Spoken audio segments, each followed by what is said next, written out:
Hello friends, and welcome to jwreasoning.com. Once again, this is not one of my typical videos, but I just wanted to give you an update. By the time that you see this, it may have already been all over YouTube. I'm not sure. I'm sure that there are others that will do reports on this that are very thorough, other activists in the JW YouTube community. But today is March the 16th, 2021. And this morning, being 6 hours ahead of us in Belgium, they actually have had a court case that I've been waiting to hear the verdict. They had the verdict this morning, and it's about jw.org and being accused of hate crimes as far as the disfellowshipping policy is concerned. And this is pretty big. They were actually convicted. This has happened. And in the Brussels Times, this is the headline. I will put the link in the description. You can look at it for yourself. It says, Jehovah's Witnesses given €12,000 fine for the incitement to hatred against ex-members.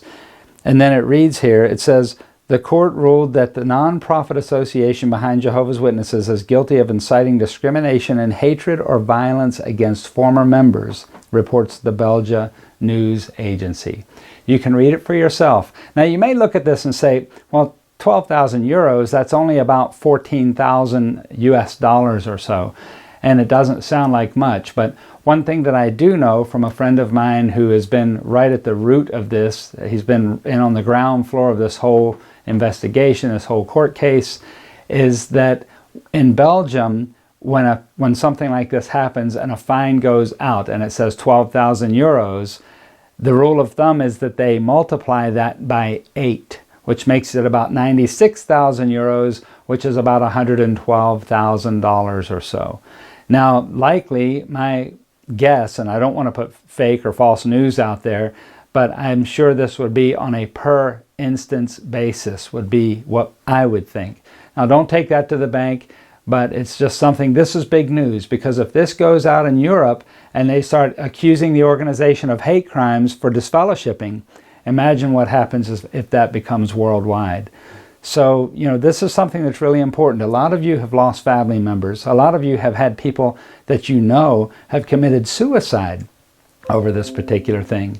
So the point is, this is big news, whether it seems big or not. I'm sure they're going to appeal it. I'm sure they're going to say it's not our fault. In fact, there's already a headline in France where the Watchtower has responded, and basically they're saying, it's not us, this has been blown out of proportion, or something of that nature. Also, keep in mind that there's a lot of fake news. So let's not just believe everything we read. But one thing I do know for sure, because I know someone involved, is that they did lose this case. Again, it will likely be appealed, and I'm sure that some other activists are going to take this and really give us some detailed information on it. So keep your eyes peeled.